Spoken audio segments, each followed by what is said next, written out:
नमस्कार, मैं हूं मनोज सैनी। आईएनडी इंपैक्ट में आपका स्वागत है।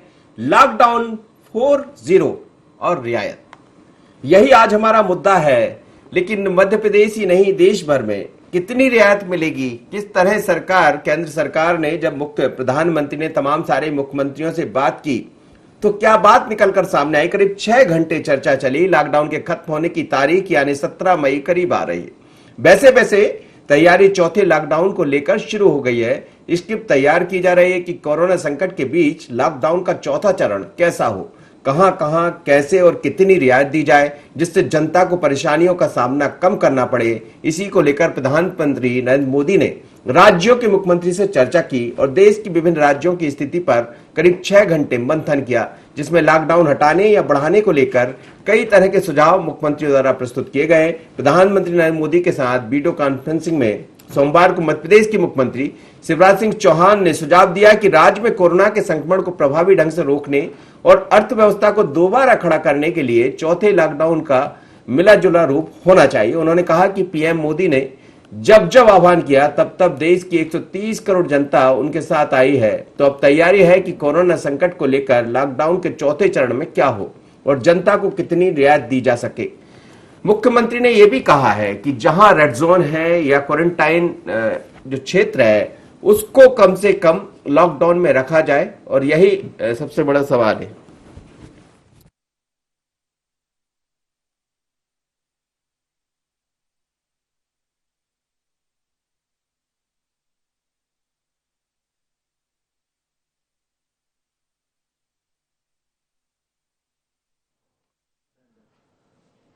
तो जैसा हम बता रहे हैं कि प्रधानमंत्री नरेंद्र मोदी ने करीब 6 घंटे मुख्यमंत्रियों से चर्चा की है और इस चर्चा के बाद जो लब्बो लुबाब निकल कर आया है, जो बातें निकल कर आई है, उसमें अब ये लगने लगा है कि चौथा लॉकडाउन होगा, यानी बहुत ज्यादा रियायत नहीं मिलने वाली है। लेकिन ये तमाम सारी चीजें मुख्यमंत्रियों को तय करना है। उनसे सुझाव मांगे गए, उनसे समझा गया कि किस तरह से आगे बढ़ा जाए, कितने क्षेत्र में रियायत दी जाए, कैसे जो आर्थिक स्थितियां हैं उनको पटरी पर लाया जाए।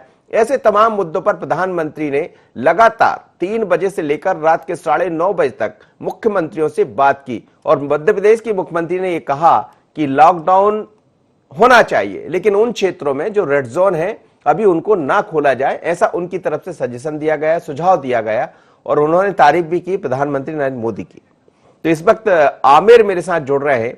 आमिर, मध्य प्रदेश के कुछ क्षेत्र ऐसे हैं, खासकर हम उज्जैन की बात करें, उज्जैन, इंदौर और भोपाल जो रेड जोन में आते हैं, लगातार ये कहा जाता रहा कि वहां की स्थितियों में सुधार हो रहा है। इंदौर को हम देखें तो कुछ हालात सुधरे हैं, लेकिन भोपाल की स्थितियां चिंता बढ़ाने वाली है।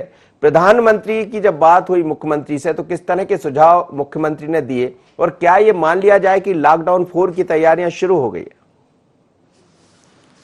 देखिए, लॉकडाउन का तीसरा चरण अब खत्म होने को ही है और चिंता इस बात की है कि अगर लॉकडाउन का तीसरा चरण 17 मई को खत्म होता है तो क्या कुछ इसमें सावधानियां बरतनी चाहिए और क्या कुछ रियायती होनी चाहिए। इसको लेकर प्रदेश के मुख्यमंत्री ने भी प्रधानमंत्री नरेंद्र मोदी को सुझाव दिए हैं। कल प्रधानमंत्री नरेंद्र मोदी ने देश के सभी राज्यों के मुख्यमंत्रियों से चर्चा की वीडियो कॉन्फ्रेंसिंग के माध्यम से, और सभी से सुझाव लिए गए हैं कि अगर चौथा चरण लॉकडाउन का शुरू होता है तो उसमें किस तरह से सख्ती होना चाहिए और क्या कुछ रियायतें मिलनी चाहिए।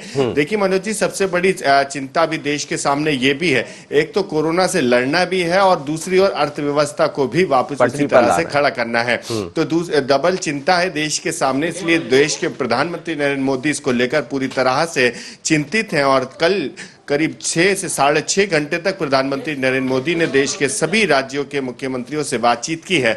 वीडियो कॉन्फ्रेंसिंग के माध्यम से हुई ये बातचीत में बताया जा रहा है कि रात के करीब 9:30 बजे तक ये बातचीत की गई है और सभी से सुझाव मांगे गए हैं। मध्य प्रदेश के मुख्यमंत्री शिवराज सिंह चौहान ने भी सुझाव दिए हैं कि मध्य प्रदेश की जो रेड जोन है वहां पर पूरी तरह से लॉकडाउन अभी जारी रहना चाहिए। लेकिन अभी प्रधानमंत्री की ओर से समय दिया गया है कि 15 तारीख का अभी समय है और अपनी तरह से प्रस्ताव बनाए जाएं कि क्या कुछ रियायतें होनी चाहिए, किस तरह से ढील होनी चाहिए लॉकडाउन के दौरान, क्या कुछ सख्ती बरतनी चाहिए, किन क्षेत्रों में क्या कुछ रियायतें हों, ये सब बनाने के लिए अभी प्रधानमंत्री की ओर से 15 मई का जो समय दिया गया है, क्योंकि 17 मई को तीसरा चरण खत्म हो जाएगा और उसके बाद चौथा चरण शुरू होगा। चौथे चरण के लेकर ही अभी से कवायदें चल रही हैं। कहा जा सकता है कि सभी राज्य के मुख्यमंत्रियों ने अपनी अपनी बातें प्रधानमंत्री को बताई हैं कि उनके क्षेत्रों के क्या हालात हैं, कोरोना को लेकर क्या कुछ उनके क्षेत्रों में तैयारी है और अब क्या कुछ उनके क्षेत्रों में किया जा रहा है, चाहे वो लॉकडाउन के समय आम जनजीवन को नुकसान ना हो, परेशानियों का सामना ना करना पड़े लोगों को, खासकर गरीब तबके को लेकर क्या कुछ काम किए गए हैं, इस सब की बातों को प्रधानमंत्री नरेंद्र मोदी के सामने रखा गया है। लॉकडाउन का अब चौथा चरण शुरू होगा तो उनको क्या कुछ रियायत दी जाए, इसको लेकर भी चर्चा की गई है। तो बिल्कुल यही माना जा रहा है कि मध्य प्रदेश के मुख्यमंत्री शिवराज सिंह चौहान ने कहा है कि लॉकडाउन जो है मध्य प्रदेश के रेड जोन जो है, खासकर बात की जाए तो मध्य प्रदेश का इंदौर, उज्जैन और भोपाल सबसे ज्यादा रेड जोन में बना हुआ है, क्योंकि अभी कहा जा रहा था कि इंदौर के जो आंकड़े निकलकर सामने आ रहे थे वो देश में पहले दूसरे नंबर तक पहुंच रहे थे। एक जिले की बात करी जाए तो उज्जैन में मौतों का आंकड़ा एक जिले में सबसे ज्यादा पहुंच रहा था। जिस तरह से एक मेडिकल कॉलेज के अंदर अनियमितताएं निकली थी, हालांकि जिस तरह से जो भी मामला रहा हो, राज्य सरकार उस पर सतर्क हुई, कार्रवाई की गई, वो तमाम चीजें हैं। लेकिन जिस तरह से रेड जोन मध्य प्रदेश में है, उनमें सख्ती बरतने की बात मध्य प्रदेश के मुख्यमंत्री शिवराज सिंह चौहान कह रहे हैं और उनका कहना भी लाजमी है, क्योंकि जिस तरह से रेड जोन में अभी भी लगातार कोरोना पॉजिटिव मरीज लगातार सामने आ रहे हैं, उन मरीजों की संख्या में इजाफा हो रहा है। एक चिंता और है इस समय आमिर, हम ये देख रहे हैं कि जो लोग, जो खासकर मजदूर लोग हैं, जब लौट रहे हैं अलग अलग स्थानों से, तो कुछ लोगों को तो बसों के जरिए पहुंचाया गया। आज भी हम देख रहे हैं कि देश की अलग अलग सड़कों पर यदि आप निकल जाएंगे तो दिल दहला देने वाली तस्वीरें सामने आ रही है। कोई रो रहा है, किसी को खाना नहीं मिल रहा। सरकार का दावा है, मुख्यमंत्री ने कहा तमाम सारे एसपी कलेक्टर से कि जो भी जहां पहुंचे उसकी व्यवस्था की जाए।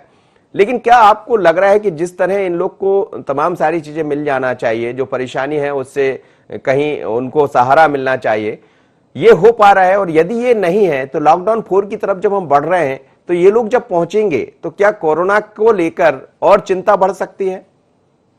देखिए, मजदूर जो पलायन करके गए थे, अपने शहर से दूसरे प्रदेश की ओर मजदूरी करने के लिए गए थे, वहां पर रहे, लॉकडाउन के दौरान फंस गए और जब वहां पर उनके सामने संकट खड़ा हुआ तो वो आज अपने घर की ओर वापस हुए हैं।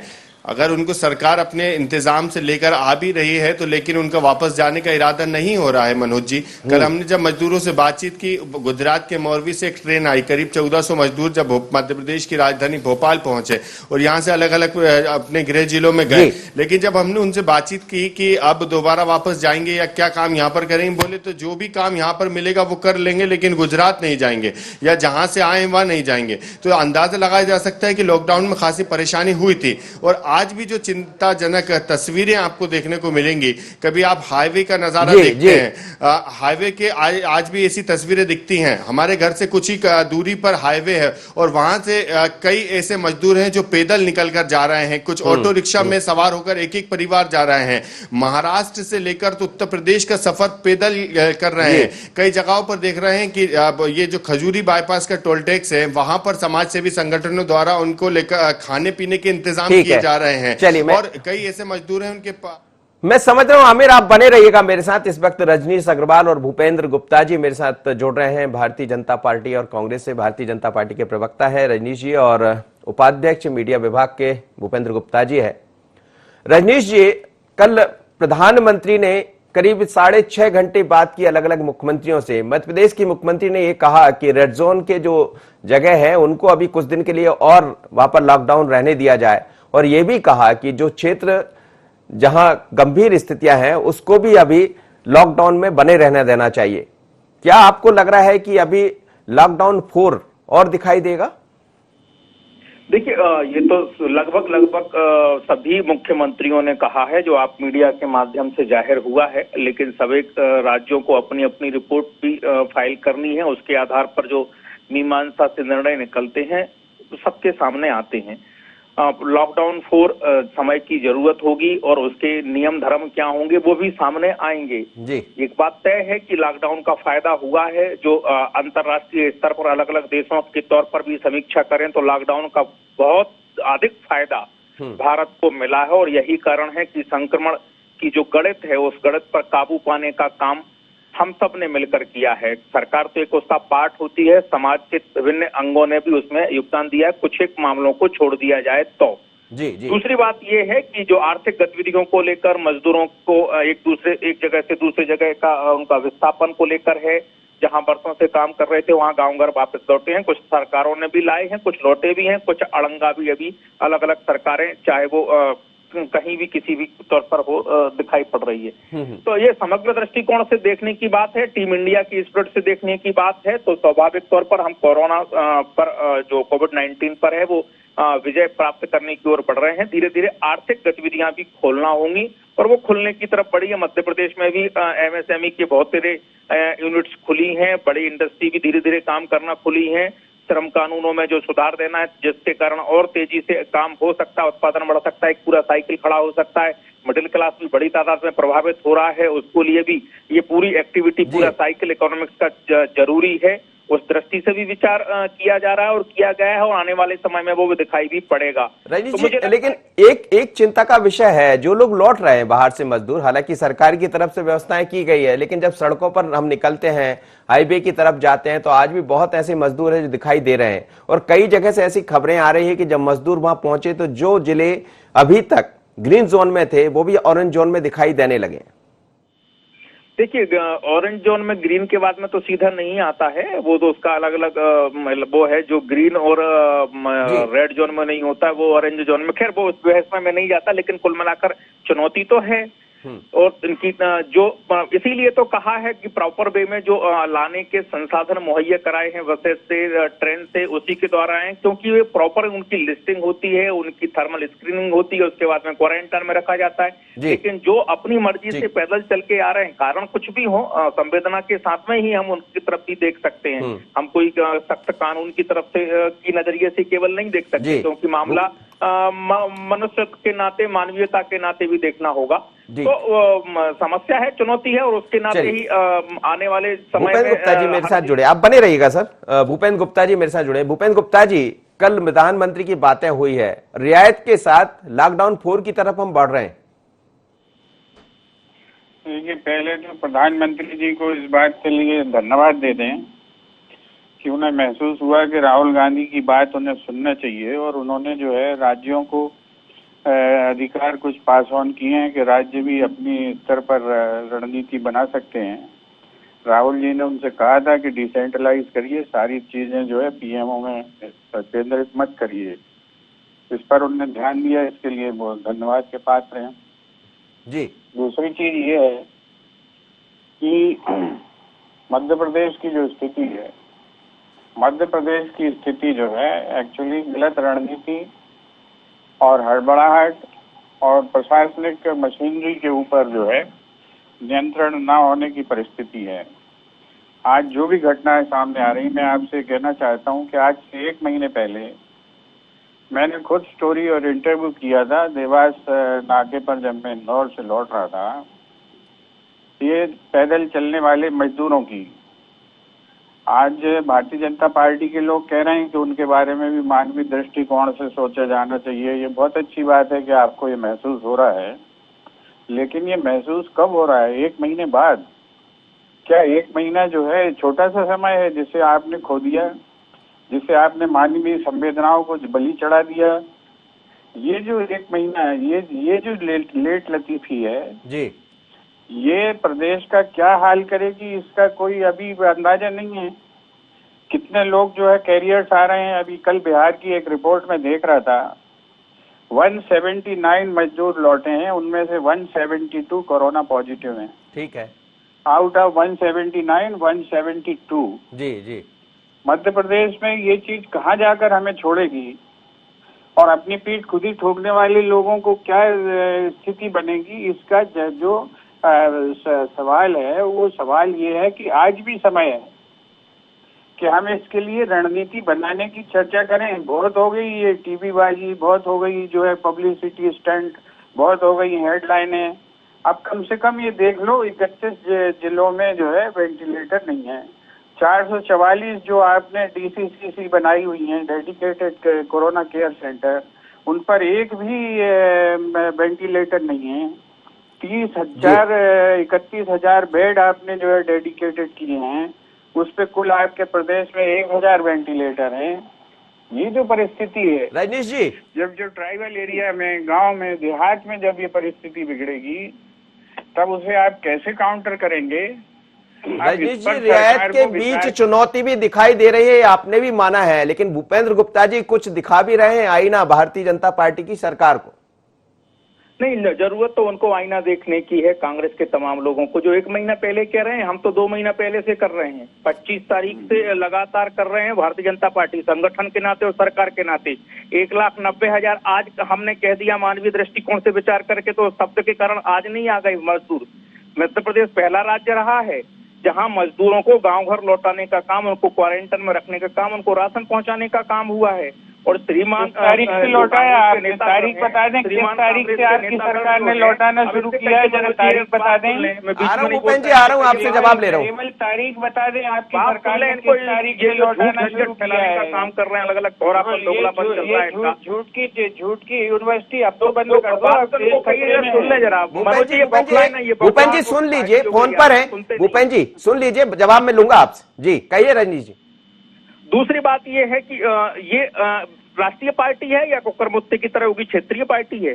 ये राजस्थान में दोहरा चरित्र निभाती है, जो मजदूर जाते हैं उनको वापस लेने से इंकार कर देती है। ये महाराष्ट्र में सरकार कांग्रेस को राष्ट्रीय पार्टी नहीं मानते क्या आप? जी, कांग्रेस राष्ट्रीय पार्टी नहीं मान रहे हैं क्या आप? इसलिए क्योंकि सोच में दोगलापन है, दोहरापन है। राजस्थान में इनकी सरकार है, छत्तीसगढ़ में इनकी सरकार है। विवेक तनखा का ट्वीट आप भी देखिए मनोज जी, राजस्थान सरकार का आप ऑनलाइन उनका कैरेक्टर देख लीजिए, पता चल जाएगा कि जो मध्य प्रदेश से मजदूर जा रहे हैं उनके प्रति क्या व्यवहार है। महाराष्ट्र सरकार का औरंगाबाद और अकोला का मामला, नासिक का मामला आप देख लीजिए, आपको ध्यान में आ जाएगा कि किसकी समर्थन से चलने वाली सरकार। तो दोगला और दोहरा चरित्र वाले लोग हैं। दूसरी बात, 1,90,000 हवा में आ गए, बाकी जो व्यवस्था की सब हवा में हो गई। और ये भगवान के लिए ना डराएं लोगों को। अभी मात्र पूरे हिंदुस्तान में ओनली 2% 2% वेंटिलेटर्स पे गए हैं मरीज। वेंटिलेटर्स नहीं है, वेंटिलेटर्स नहीं है, ऐसा नहीं है। और राहुल गांधी क्या कह रहे थे, ये जो रेड जोन और पिंक जोन, ग्रीन जोन बनाने की जो है जो पद्धति है, ये ऊपर से तय हो रही है। अरे जनाब, जरा पढ़ लीजिए कीजिए अपने राहुल भूपेंद्र जी जवाब दे दीजिए। देखिए, बहुत अच्छी इन्होंने बात की। एक तो इन्होंने जो है जिन शब्दों का ये आजकल प्रयोग कर रहे हैं, इससे पता चलता है कि इनकी खींच कितनी है। इनको जो है कितने पब्लिक में जो है पड़ रहे हैं पत्थर, उसका ये अंदाजा लगता है। कुकर मुत्ता और ये सारी चीजें जो अभी इन्होंने बात की, अभी इन्हें इस बात का ख्याल नहीं है। और मैं ज्यादा बातें नहीं करता हूँ, बहुत काम की बातें करता हूँ। इनको अगर थोड़ी सी भी समझ और बुद्धि दी है भगवान ने, तो ये केवल भोपाल के आंकड़े उठा लें। इनकी सरकार ने 5 बसें भर के 29 अप्रैल को उत्तर प्रदेश भेजे थे मजदूर, और उत्तर प्रदेश सरकार ने उन्हें वापस भेज दिया। वापस इनकी बसें लेके उनको फिर भोपाल आ गई हैं। ये दूसरी सरकारों की जो नाम रखते हैं, इन्हें अपनी गिरेबान में झांकने की आदत नहीं है, और इसी कारण ये देश बर्बाद हो रहा है। इस अहंकार और दम्भ की ये जो इनकी भाषा है, जिसमें इन्हें ऐसा लगता है कि अब तो भगवान भी कुछ नहीं रहा, ये स्वयं भगवान हो गए हैं। इस विवेकहीनता के कारण ही ये देश की ये भट्टा बैठा हुआ है। ये जो अर्थव्यवस्था का भट्टा बैठा है, ये जो कोरोना का भट्टा बैठा हुआ है, इसीलिए बैठा हुआ है। लेकिन सरकार का दावा है कि परसेंटेज आप देखिए तो लगातार गिर रहा है, लगातार परसेंटेज में सुधार हुआ है मध्य प्रदेश में बाकी राज्यों की अपेक्षा।